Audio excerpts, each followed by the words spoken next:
I'm gonna get started since it's 11:30.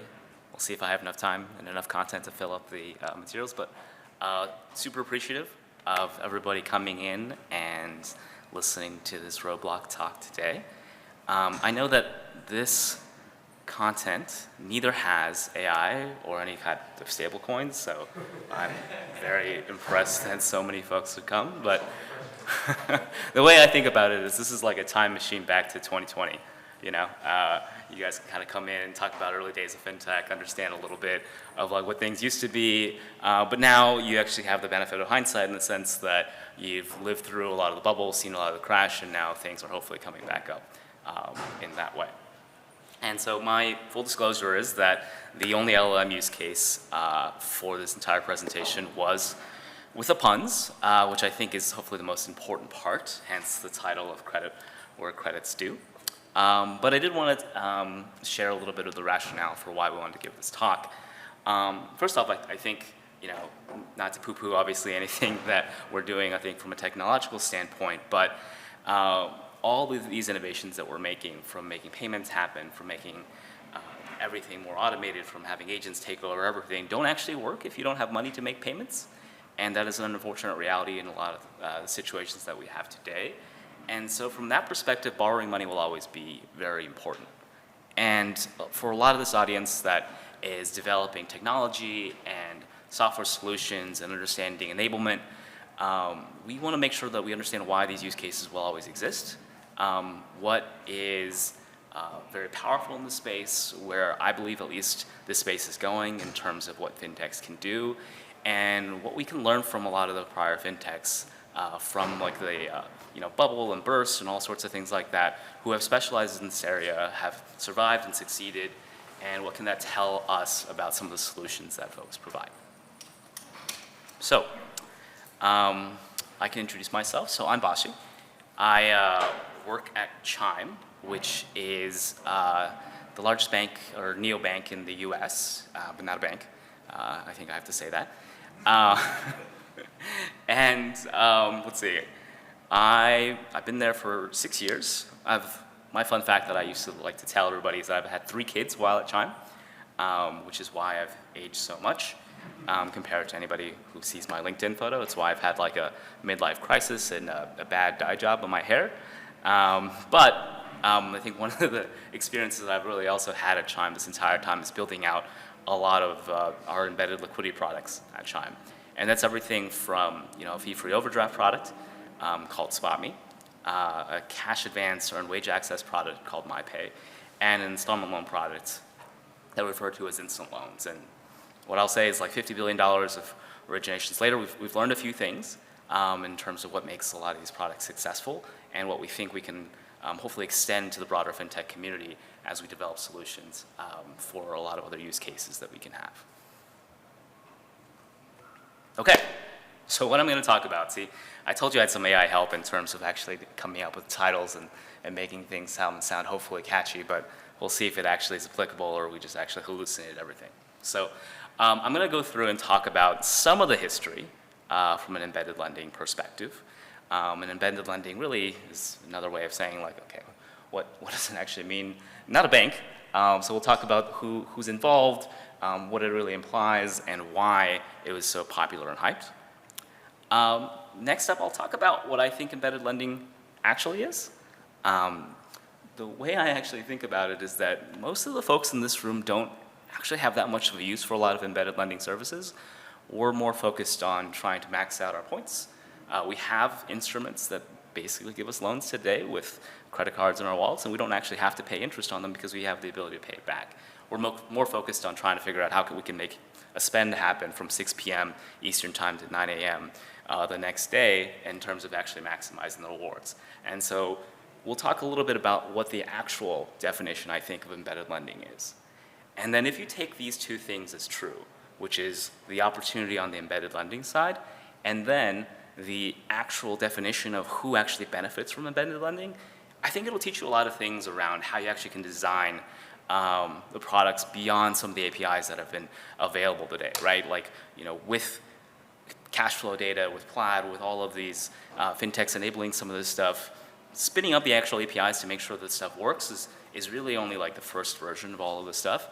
And the way I'll talk through this stuff is, what are some of the advantages that we see? What are some of the pitfalls that we saw back during the hype? What are some case studies of some companies that I think have done a lot of things really, really well and navigated the landscape of repayments, navigated how to leverage regulations to their advantages and figured out, the full promise from the embedded lending side. And finally, talk about, from a takeaways perspective, what that really means and about fintech companies actually developing these solutions. And basically, potentially specializing and verticalizing a little bit further than just providing an API at the end of the day, but actually figuring out how can we actually weave in all of these capabilities that we have today, agents really taking care of the underwriting, understanding more of the regulations that are involved, and offering kind of a more full service provider for a lot of these providers that never want to think about any of this stuff. So, first, what is embedded lending? I made up this definition, but the way I'll say it is, it's the integration of lending services directly into the context of your activities.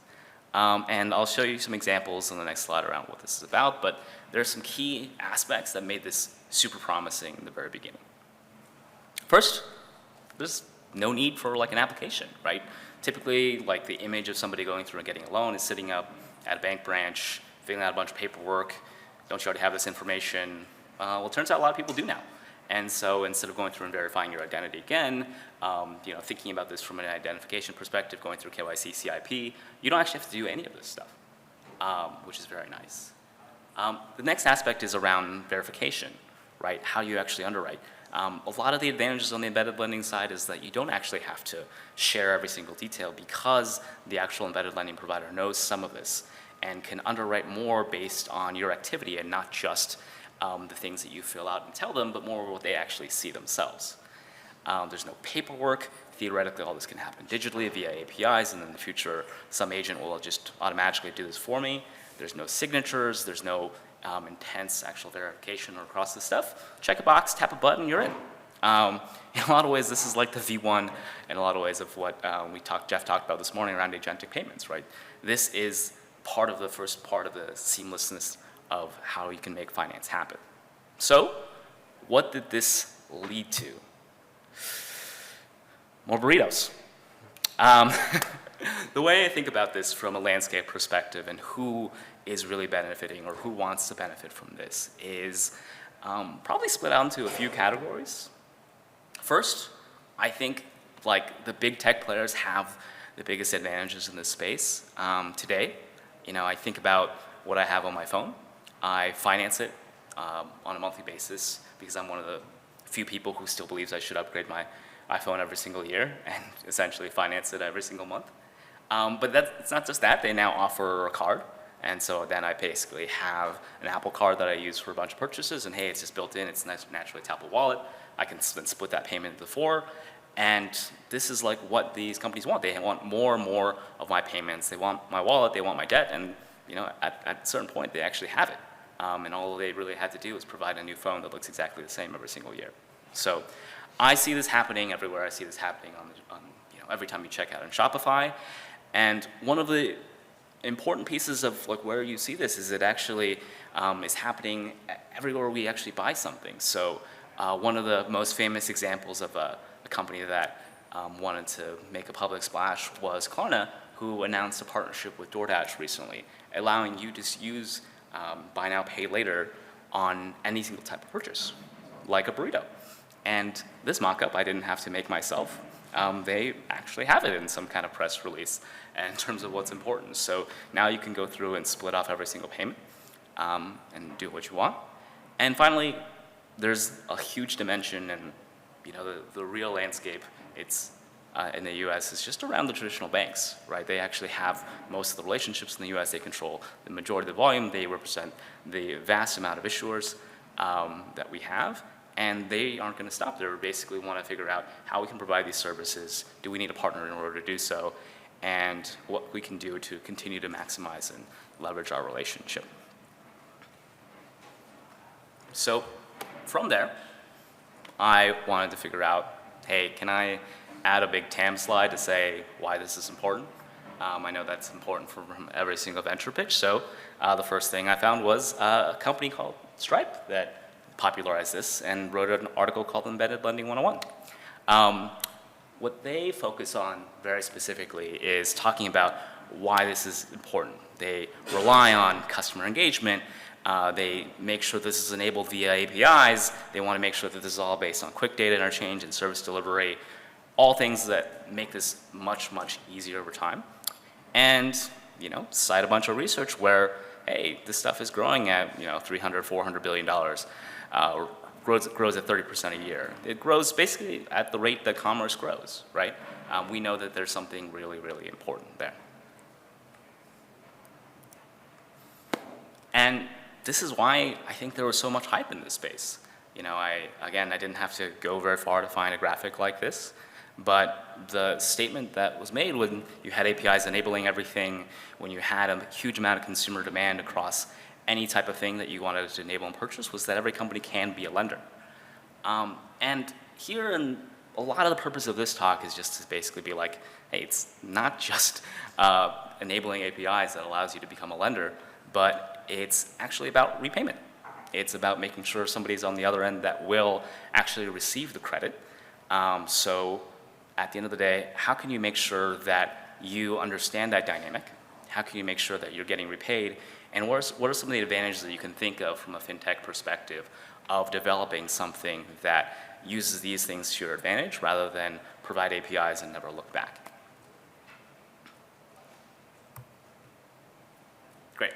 So I mentioned at the beginning that I think embedded lending, there's a lot of buzz around what this is, and it enables payments everywhere.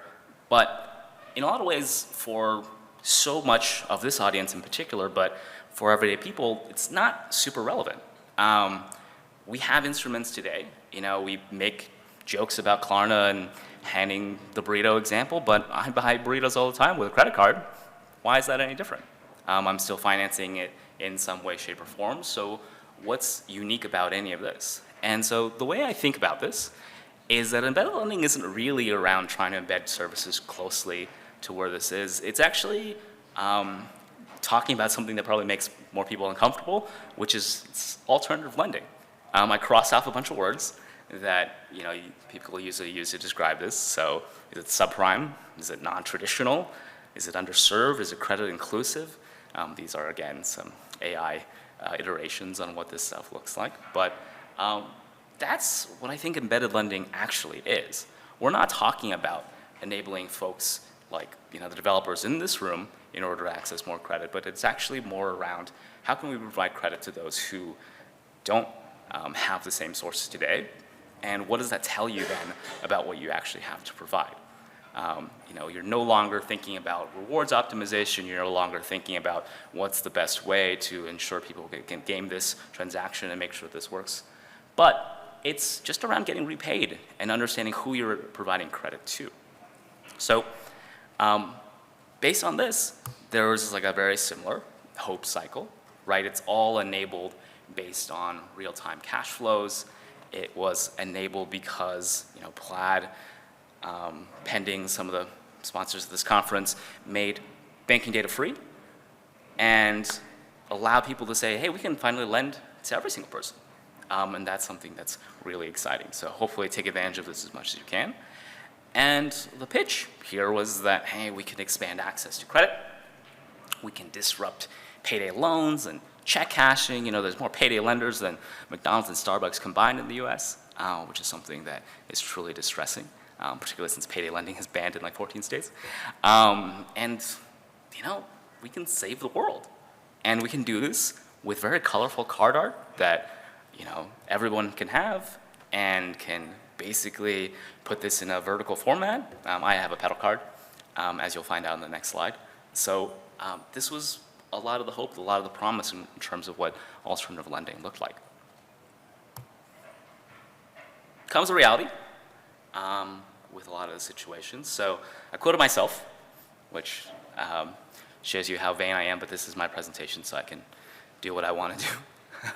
But my statement around 2023, which, if the early days of Pedal represented a lot of the hype around this alternative lending space, the disappointment or the reality of the situation was, hey, like what is more indicative than the state of fintech than Petal, who was all about extending credit, using cash flow underwriting, giving access to people who never really had options before, now starting to charge a subscription very late in the game, changing their terms completely, $8 a month for a card I've never actually used, and not actually letting me cancel my subscription with any kind of digital format. You know, I'm sure there's some APIs that somebody could set up to actually cancel a payment too.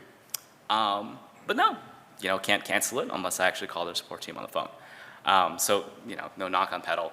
But I think the reality of the situation is that this is a lot harder to do than just enabling the technology to do so. You know, the way the LLM says, defaults don't care how fast your API is, but the people who do care are still the regulators. There's a heavily regulated space that we're all playing with here. They remember some of the broader implications of what happens when people don't actually follow all the rules in this situation, specifically, like a 2008 financial crisis perspective. And the way I think about it is like, hey, you care about repayment, you care about regulators, and as a result, here was what you get in this equation. You get something like thin margins, thick headaches, making it very clear how hard all of this actually is. So we'll go through the bulk of the presentation. Another AI joke that hopefully shows how self-aware some of the LLMs are because they're really based on machine learning themselves. But turns out machine learning can't teach people to pay back loans. And that's one of the things I kind of want to emphasize here. And you know, I don't know if it's insight, wisdom, strategy, definitely not any evolved thinking.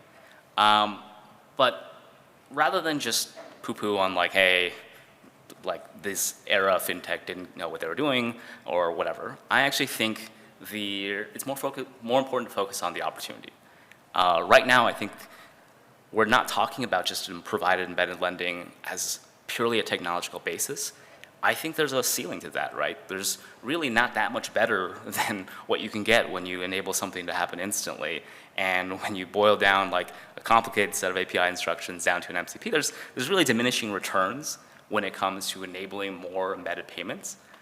But there's a lot of opportunity in terms of providing more of the payment stack, particularly now that you kind of understand the market size, you understand who you're really serving. And if you want differentiation, you can actually think about the APIs not just as, you know, the rails in terms of making some of this stuff happen, but providing more of the vertical integration to make this successful. And I think that is, if I were to like guess where the puck is going from a embedded lending perspective, that I think is going to be more important, particularly as you actually have more of the benefits from the other elements of technology. You know, AI is a broader role in terms of actually handling more tedious processes that nobody could ever think of from an underwriting perspective. Regs are easier to interpret and, you know, ultimately exploit in certain ways. And, you know, we can handle and leverage the best of technology when it happens from a repayment perspective.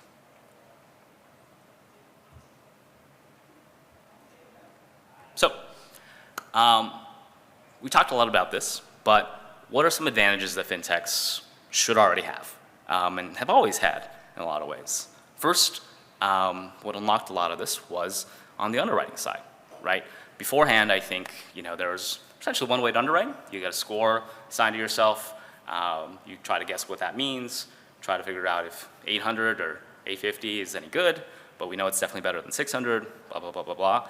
But now, we understand, as Wu-Tang has known this entire time, is that cash flows rule everything around you. And that is one of the more important prospects that we always can have and we should always continue to leverage. Next, I think, is around repayment. And this is where, you know, the promise of technology has always made sense, right? The best way to ensure repayment happens is to make sure it happens automatically. Don't leave it to chance. Don't have anybody handle for money. Don't have anybody follow instructions.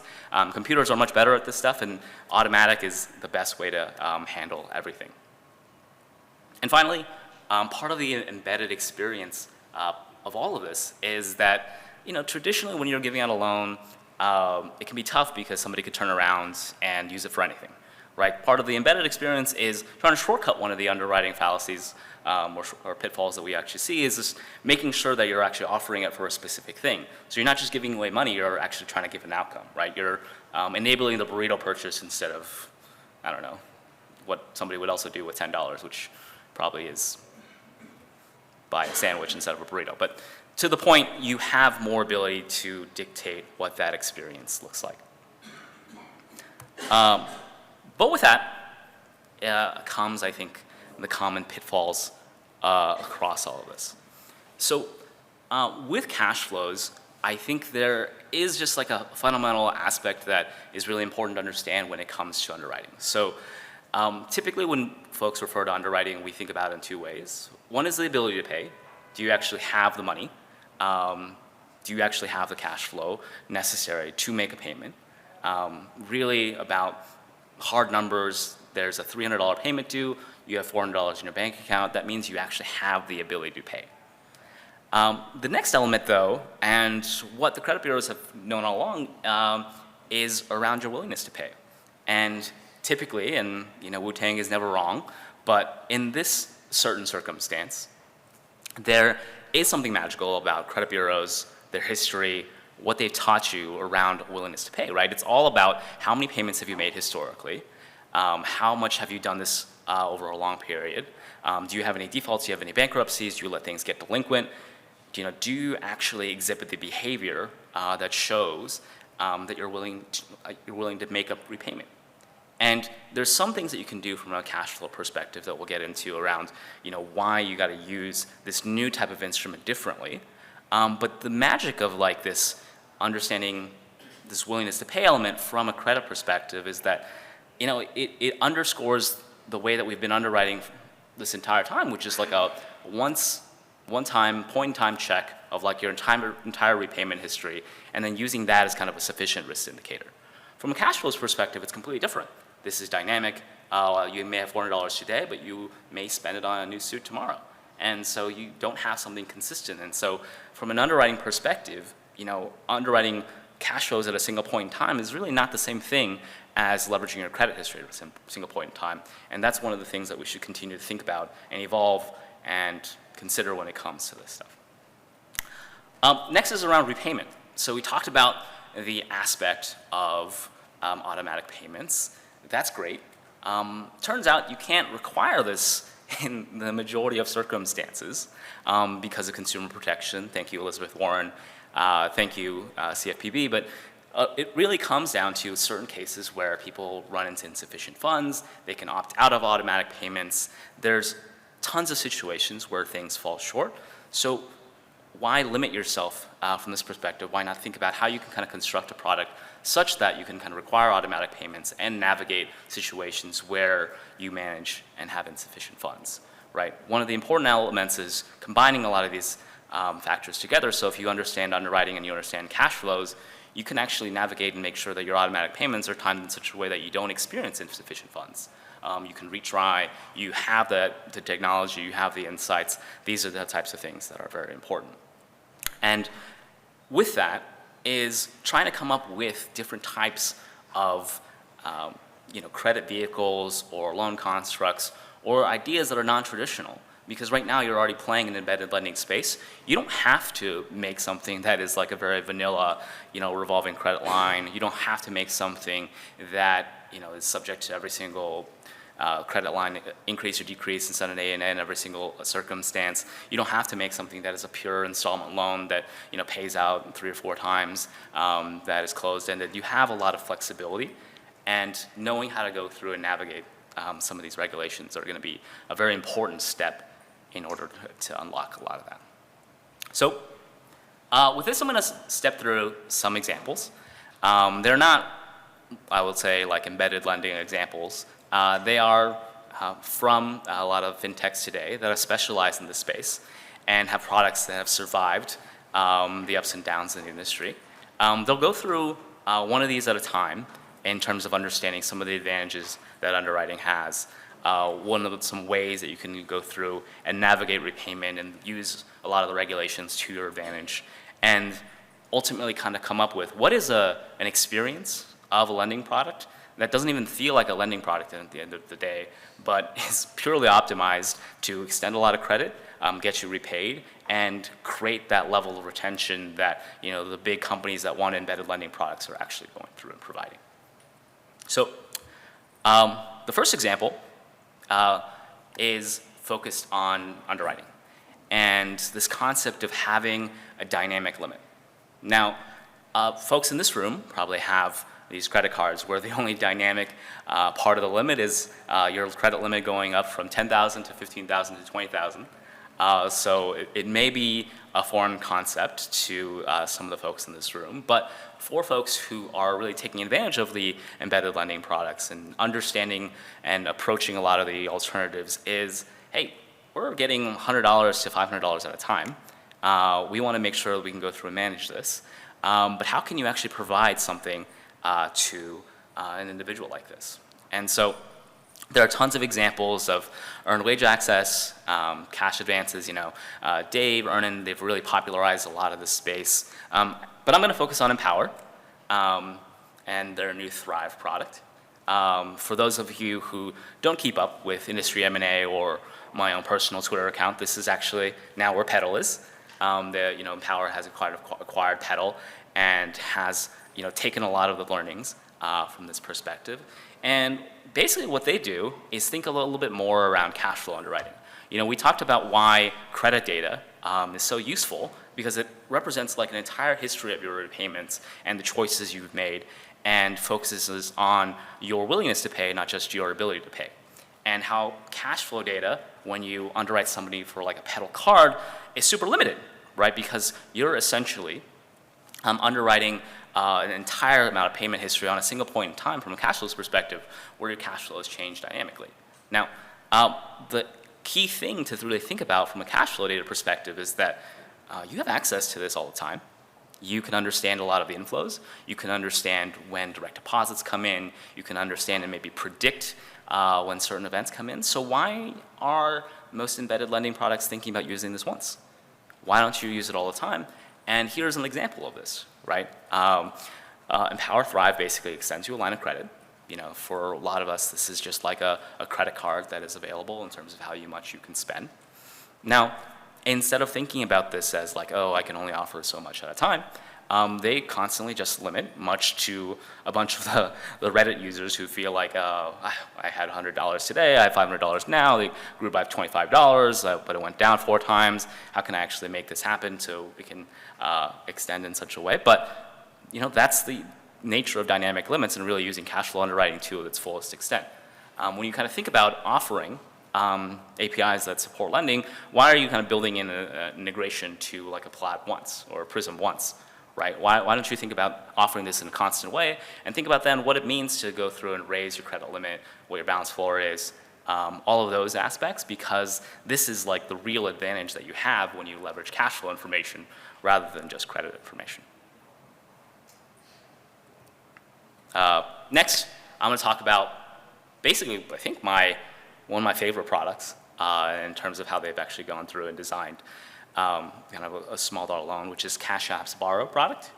I've never been able to access this, and I only find YouTube screenshots, so bear with me from this perspective. But they publish their terms. You have a good understanding a lot about how this works. So the magic of Cash App Borrow is it's nominally a single term payment due on a monthly basis. They charge 5%, comes out to probably around 60 to 70% APR, and we can talk a little bit about why that is. But because there's technically only one payment, it can be required, right? You don't have to worry about traditionally, when it comes to an installment loan or a term loan, there's tons of ways to go through and opt out of automatic payments. In this case, you can't. It's actually required, and that's an incredible advantage when it comes to getting repaid if a payment is required and the payment is not. And you can then start using autopay to the fullest extent from that perspective. But you'll see, it's not just what is actually just like a single term 1 month loan, but they have different ways that you can go through and repay. You can make it in like a 4 weekly payment cadence. You can decide to do it all at once. You can do it as you get cash which is incredibly powerful, right? You can essentially have it so that every single time somebody cash apps you money, it repays your loan, which is pretty successful when it comes to making sure that you have payments of all types, which kind of goes to underscore a little bit of the issue where you can provide a loan that is up to you, right? You can create all the benefits of an installment loan by having everything that's broken down, easy to pay, small bite-sized chunks that match up with your cash flow profile. But you can also require it by basically having a difference in terms of what's regulated in the Truth in Lending Act and what is actually stipulated in the user interface. And so, the borrower doesn't really know, but you can essentially have 4 weekly payments and have it all be required. And finally, one of my favorite parts, and I think this is a little bit of a wrinkle, is just also understanding how you can combine some of the structure with the underwriting and cash flow data before. What's unique about this and why Cash App has like this variable APR despite having a 5% is that they make every single payment due on a Friday. Why? What happens on Fridays? Well, typically people get paid. And so if you can time the repayments to happen when folks get paid, and then be first in line to do that, you also have a major advantage. And so when you kind of think about this from a structure perspective and the flexibility, Apple Card is very good at like making sure payments happen at the end of the month. I think that there's some unique aspects of designing a product like Cash App Borrow to make sure that all the payments happen on a Friday, but there are massive advantages that can be taken if you have a little bit more flexibility and match up what you want to configure and allow for your payments to reflect reality and reflect all the benefits that you can get from a regulatory perspective. You're no longer just kind of relying on consumer goodwill. You're really leveraging the regulations to their fullest, figuring out how to kind of provide different services based on what actually meets the needs, but also ensuring that it complies and maximizes automatic payment benefits. And then, making sure that there is a little bit more complexity. Probably it hurts a little bit from an APR calculation perspective, a little bit more complexity there, but you can time it so that it actually reflects reality in terms of when people actually get paid. Okay, and my final example is one from Chime. So I work there. I've been there long enough where I can wear this Patagonia jacket because it was at a time when Patagonia still allowed this for tech companies. So hopefully I have some idea of what I'm talking about. But one of the aspects that I was there from the very beginning was what Chime refers to as our Spot Me product, or essentially fee-free overdraft. And so most folks hopefully haven't had many overdraft situations, which happens when your account goes to zero. If you go $1 below, you don't actually owe $1. You traditionally would owe like a $35 penalty and that dollar back. And thanks to Durbin, this is how banks essentially made a ton of money over a long period of time. And Chime took advantage of this and basically was just like, hey, we can make this free. But once we saw that, we went from offering something like $20 of overdraft to making sure that that transaction could go through to being like, wait, people use this all the time. Why not extend this? Why not go from $20 to $50 to $100 to $200? And what does that actually do at the end of the day?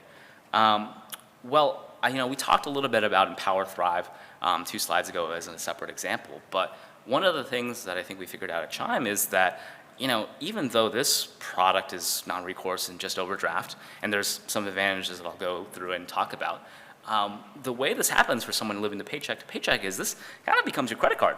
It essentially is a revolving line of credit, except it just gets repaid automatically, and it's always the first in line to get repaid when your direct deposit comes. But the way that you use a credit card and you don't worry necessarily about what the next transaction goes through is the same way that Chime offered fee-free overdraft, where, hey, you can just make a swipe. You may be negative. You can be negative. It doesn't really matter from that perspective, and you can go through and control your liquidity access. And what makes this more powerful than like a traditional line of credit is that instead of being restricted and just all of a sudden giving someone cash and having them draw upon and they can use whatever they want, because it's essentially a negative transaction, we could actually make restrictions on it. We can make sure that, hey, when you have a negative transaction, you can't just use a P2P service and transfer it away. You can't use it for ATMs and go through and take out cash. You can't use it for certain types of payments. And that is like another layer where you can basically control what somebody uses it on and make sure that they use it on swipes and makes it a little bit less risky from that perspective. Next, I think there's some huge advantages from like, hey, this is overdraft, So when you go through and think about the order of repayments and happens when you benefit from a direct deposit, you're first in line to get repaid, right? The first positive amount that comes into your account, it just takes your account positive. And so it's always the first instrument to get repaid, regardless of every single kind of debt or obligation that you owe, which is also an incredibly powerful feature. And so what you created with this thing that originally was to avoid overdraft fees is actually just a really clever way of handling a revolver for everyday people, and acts in such a way that can always get paid back first and restricts a lot of the use cases. And so, what are some of the applications of this? Well, I think that today we have a similar kind of like, myopic view of what BNPL is. You get all the money valued up front. But that happens with like large point of sale transactions. One of the things, and probably everybody in this room believes, is that, hey, we should actually sell things via subscription. SaaS, the future, whatever. But from that perspective, it's actually a series of recurring cash flows. And so what if you can actually make sure that there are no NSFs, can you attach individual lines of credit to ensure that those types of transactions occur? You kind of have a pseudo BNPL that actually occurs over time, increase your retention, make sure that somebody doesn't drop off your service, and makes it a lot more purposeful. And so I think there's a lot of ways to kind of apply what Chime has learned from offering overdraft via a lot of the different types of transactions that we have and embedding this into more applications today. And so this is my last slide, and then I'm happy to take any questions. But from a takeaways perspective, I think that there's a ton of things that fintechs have advantages on, right? It's underwriting, repayment, and experience. And so what we've learned, I think, through this cycle is that there are ways to use this that represent a significant advantage over other providers. And if you can become more verticalized, incorporate some of this stuff as you kind of develop APIs that enable some of this stuff, and make sure that instead of just offering the rails, you offer more value-added services, you can be more successful. So from an underwriting perspective, if real-time cash flow data is so great, why use it once? Think about Empower. Think about all these services that basically constantly monitor what you have. Think about your inflows. And when you have an inflow, make sure repayment happens. Right? This is the kind of power of cash flow data. You want to be first in line to get repaid. So why are you restricting yourself from how to handle this? Next, from a repayment perspective. Again, the same lesson is true. Automatic payments represent the best form of payment. So why not think about how you can kind of structure automatic payment in such a way that it's always required, that handles it from a relationship perspective, that makes sure the consumer sees one thing, but you, from a regulatory perspective, can control another outcome. And then make it so that whatever you do actually reflects reality, right? I think Cash App Borrow tends to be one of the best examples in the space. And then finally, I think that folks in this room tend to develop products that map to like traditional ideas of what a revolving line of credit is, what an installment loan is. And I think that there's a lot of room for creativity, because at the end of the day, you're extending credit. You're expending credit in a lot of different forms.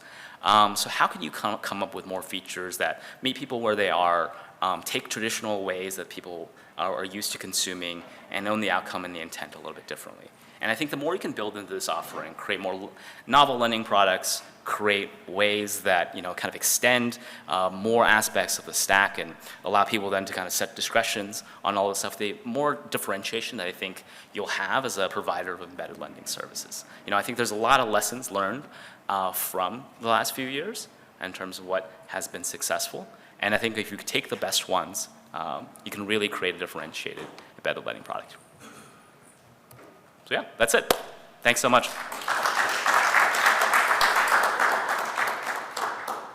I know we have 5 minutes, so feel free to ask questions, or we can just come and chat with me, whatever works best for the group.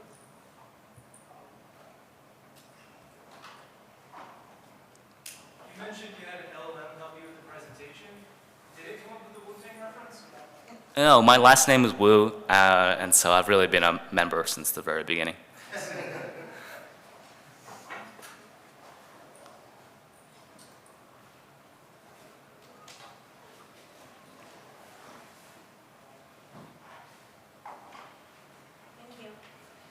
Awesome.